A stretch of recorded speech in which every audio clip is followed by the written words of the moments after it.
Halo, perkenalkan nama saya Wendy Kristianto dengan NPM 2017630036. Pada video kali ini, saya akan menjelaskan mengenai perancangan serta perkembangan maze solving robot yang telah saya kerjakan dalam beberapa minggu ini. Beberapa topik bahasan yang akan ada dalam video ini antara lain, yang pertama adalah spesifikasi robot dan maze, yang kedua adalah perubahan komponen, yang ketiga adalah pengecekan kalibrasi komponen, yang keempat adalah perakitan robot, yang kelima adalah uji coba algoritma, dan yang terakhir adalah uji coba coding robot. Oke, untuk topik pertama kita akan membahas mengenai spesifikasi dari robot maze solver. Gambar di samping adalah gambar dari rancangan maze solver yang akan saya buat. Robot akan memiliki diameter 15 cm dengan tinggi 12 cm dan terdiri atas 3 lantai yang ditopang menggunakan spacer di keempat sisinya. Selain itu, robot juga terdiri atas beberapa komponen, yaitu 3D print chassis robot, mini breadboard, 3D print spacer, ultrasonic sensor HCSR04, Arduino Uno R3, baterai 9 volt beserta dengan klip cek DC-nya, motor DC L298N, baterai 1,2 volt dengan holdernya, freewheel, dan yang terakhir adalah motor DC 5 volt beserta rodanya. Untuk mendapat gambaran lebih jelas mengenai spesifikasi serta komponen robot, kita akan melihat rancangan 3D dari robot maze solver. Berikut ini adalah rancangan 3D dari maze solver robot yang dirancang menggunakan SolidWorks. Nah, kita akan melihat tampak samping dari robot, lalu tampak depan dari robot, dan tampak atas dari robot. Nah, pada lantai 3 robot terdapat satu komponen yaitu mini breadboard. Lantai 3 ini ditopang oleh 4 spacer di keempat sisinya. Lanjut ke lantai 2 robot. Di lantai 2 robot ini terdapat beberapa komponen, yaitu 3 sensor ultrasonic HCSR04, 1 Arduino Uno R3, dan 1 baterai 9 volt. Nah, lantai 2 ini juga ditopang oleh 4 spacer di keempat sisinya. Pada lantai 1 robot, di bagian atasnya terdapat motor driver L298N dan juga baterai holder untuk keempat baterai dengan tegangan 1,2 volt. Lalu pada bagian bawahnya terdapat dua motor DC beserta dengan kedua rodanya dan juga dua freewheel yang menempel pada bagian bawah chassis. Selanjutnya kita akan membahas mengenai spesifikasi dari maze. Untuk gambar di sebelah kiri merupakan desain dari maze secara dua dimensi. Lalu untuk gambar sebelah kanan merupakan desain 3D dari maze yang akan dibuat. Untuk ukuran dari maze itu sendiri adalah 100 x 100 cm yang tersusun atas 5 x 5 sel dengan bahan dasar triplex 9 mm. Lalu setiap sel akan berukuran 20 x 20 cm dengan tinggi dinding maze-nya adalah 20 cm. Untuk komponen penyusun maze itu sendiri terdiri atas 3 bagian, yaitu pertama adalah tembok dengan ukuran 20 x 20 cm, lalu holder penyambung antar tembok dengan bentuk L dan juga bentuk seperti pada gambar, dan juga alas maze yang terdiri atas ukuran 102 x 100 cm. Ini adalah bentuk 3 dimensi dari maze yang akan saya buat.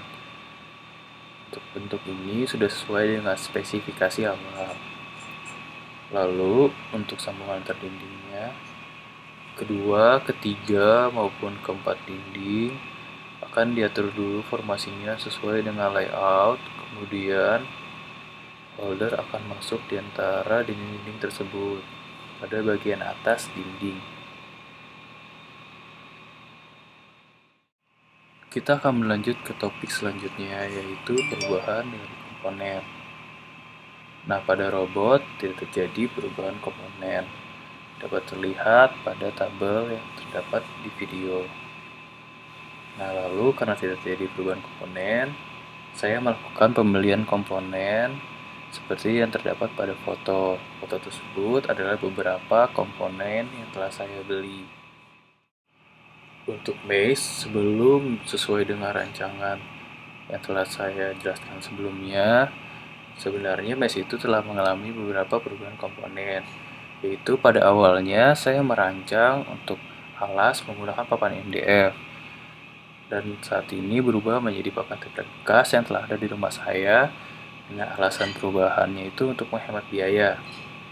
Lalu untuk dinding juga terdapat perubahan yang awalnya akan menggunakan papan MDF 6 mm menjadi papan triplek 9 mm. Dengan alasan perubahannya adalah lokasi penjualan yang lebih terjangkau dan juga biaya yang lebih murah. Lalu untuk 3D print holder tidak terjadi perubahan. Nah, berikut ini adalah foto dari alas, dinding, dan juga 3D print holder yang telah saya beli dan saya cetak. Berlanjut ke topik selanjutnya, yaitu pengecekan dan juga kalibrasi komponen. Pertama-tama, kita akan melakukan pengecekan komponen dari robot, yaitu motor driver L298. Nah, untuk melakukan pengecekan ini, motor driver L298 perlu dihubungkan dengan dua motor DC, baterai, dan juga Arduino Uno. Untuk lebih jelasnya, silakan melihat pada gambar yang tertera pada layar. Selanjutnya, masukkan kode yang tertera pada layar ke dalam Arduino Uno. Kemudian semua komponen yaitu motor DC beserta rodanya, motor driver dan juga Arduino Uno serta baterai yang dibutuhkan dihubungkan, lalu dilihat kinerja dari coding pada Arduino.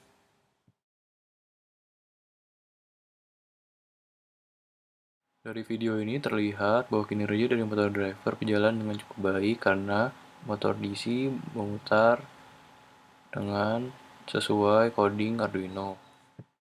Setelah melihat hasil pengecekan motor driver, kita perlu melakukan kalibrasi motor driver. Kalibrasi dilakukan dengan langkah-langkah yang tertera pada layar. Tujuan dari kalibrasi ini adalah menyamakan RPM motor agar robot dapat bergerak lurus. Hasil kalibrasi. Pengecekan selanjutnya dilakukan dengan komponen lain, yaitu sensor ultrasonik. Sensor ultrasonik dihubungkan ke Arduino Uno seperti pada gambar. Kemudian, kode yang tertera pada layar dimasukkan ke dalam Arduino. Lalu ini adalah salah satu proses pengujian salah satu sensor di mana benda ditempatkan 8,5 cm. Nantinya akan dilakukan perhitungan absolute error dan juga relative error yang didapat dari sensor value atau hasil pengukuran sensor dan juga actual value, yaitu hasil pengukuran menggunakan penggaris. Jika relative error ketiga sensor kurang dari 5%, maka tidak perlu dilakukan kalibrasi. Berikut ini adalah hasil pengukuran serta perhitungan dari sensor pertama. Terlihat bahwa relative error tidak ada yang melebihi 5%. Berikut ini adalah hasil pengukuran dan perhitungan sensor kedua. Dan juga terlihat bahwa relative error tidak ada yang melebihi 5%. Berikut ini adalah hasil pengukuran dan perhitungan sensor ketiga. Dan juga terlihat relative error tidak ada yang melebihi 5%, sehingga dapat disimpulkan bahwa ketiga sensor tidak perlu dilakukan kalibrasi. Selanjutnya akan dilakukan pengecekan komponen mesh. Pengecekan dilakukan dengan memasangkan tembok antar mesh menggunakan holder lalu dites ketahanannya dengan diberikan sedikit dorongan apakah dinding akan jatuh atau tidak. Untuk proses pengujiannya kira-kira seperti ini. Terlihat bahwa holder cukup kuat untuk menahan dinding-dindingnya. Kita akan berlanjut ke topik selanjutnya, yaitu perakitan robot maupun mesh. Pertama-tama, mari kita melihat proses perakitan dari robot. Robot dirakit berdasarkan wiring diagram yang seperti pada gambar. Proses perakitannya kira-kira seperti ini. Dimulai dari lantai 1, yaitu memasang motor DC lalu freewheel, kemudian memasang motor driver dan juga battery holder 4 kali AA, berlanjut ke lantai 2 untuk memasang 3 sensor ultrasonik, Arduino Uno dan juga baterai, dan terakhir untuk lantai 3 untuk memasang breadboard.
Berikut ini adalah proses perakitan mesh yang akan saya gunakan. Pertama, dimulai dari alas, kemudian dinding bagian luar, lalu berlanjut ke dinding bagian dalam. Semua dinding-dinding itu dihubungkan menggunakan holder.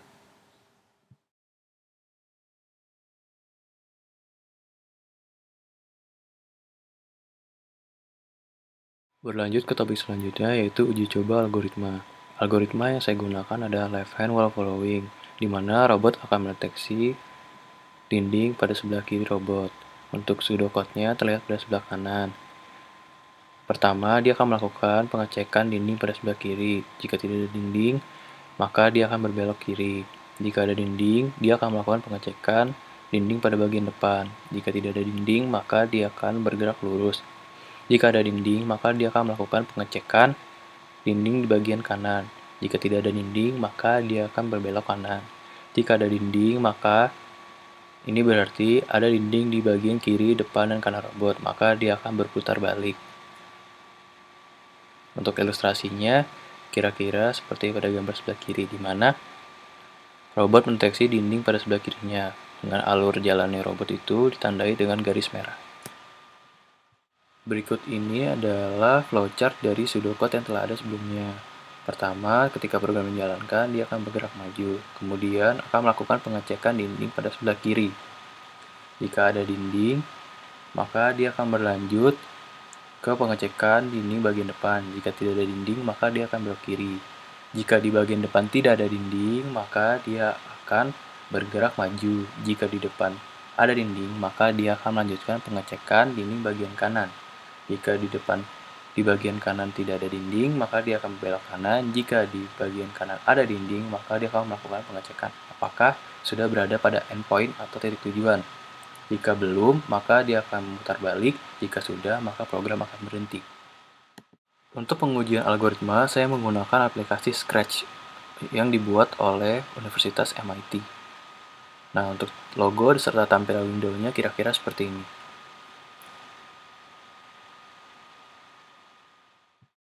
Sistem pengkodingan pada aplikasi Scratch menggunakan sistem blok. Nah, untuk codingnya kira-kira seperti ini. Pertama, ketika program dijalankan, robot akan bergerak menuju posisi yang ditentukan dan mengarah pada posisi yang ditentukan. Kemudian program akan berulang hingga sensor yang diwakili oleh warna hijau, biru, dan merah mencapai atau mengenai titik tujuannya, yaitu warna merah. Nah, pertama dia akan melakukan pengecekan tembok sebelah kiri. Jika ada tembok, maka dia akan melanjut pengecekan tembok sebelah depan. Jika tidak ada tembok, maka dia akan belok kiri. Nah, pada saat melakukan pengecekan tembok di depan, jika jika tidak ada tembok, maka dia akan maju ke depan. Jika ada tembok, dia akan lanjut melakukan pengecekan tembok sebelah kanan. Nah, jika pada saat pengecekan tembok sebelah kanan terdapat tembok, maka dia akan memutar balik. Jika tidak ada tembok, maka dia akan berbelok kanan. Program ini diulang sampai robot mencapai tujuan. Untuk hasil simulasi dari pengujian algoritma, kira-kira seperti ini. Robot diuji dari berbagai posisi yang memungkinkan pada maze. Dimulai dari posisi pertama,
Lalu posisi kedua,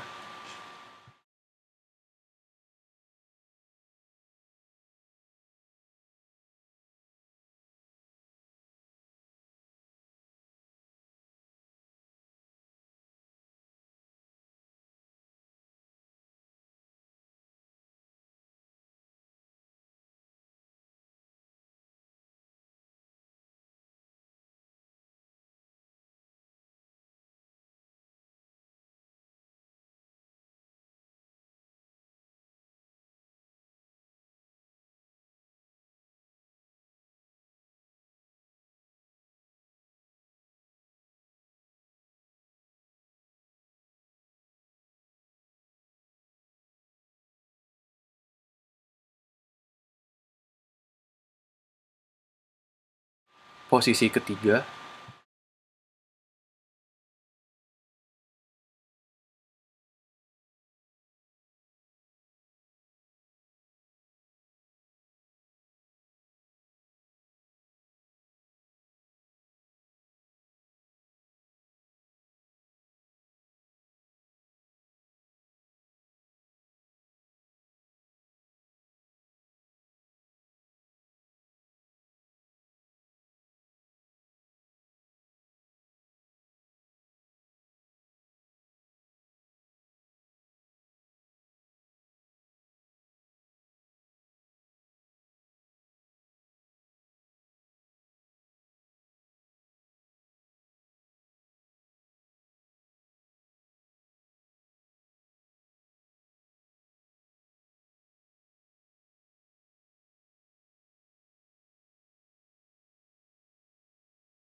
posisi keempat,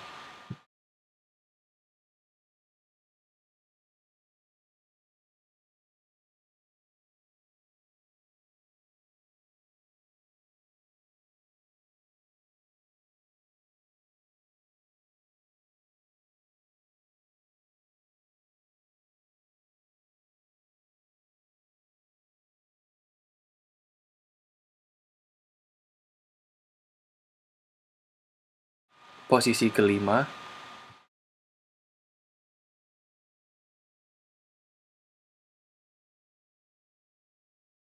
dan terakhir dari posisi keenam.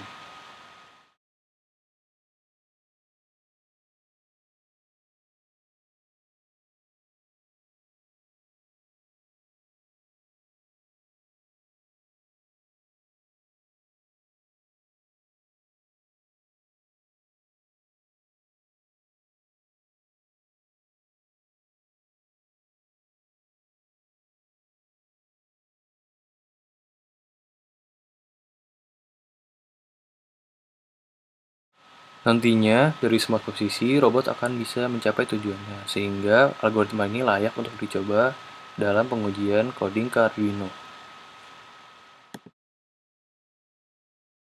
Lanjut ke topik terakhir kita, yaitu uji coba coding Arduino. Pertama, kita akan memasukkan coding yang tertera pada layar. Coding ini didapat dengan menyatukan coding untuk motor driver dan juga coding untuk sensor ultrasonik. Lalu untuk hasil uji cobanya adalah sebagai berikut.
Sekian video dari saya, terima kasih.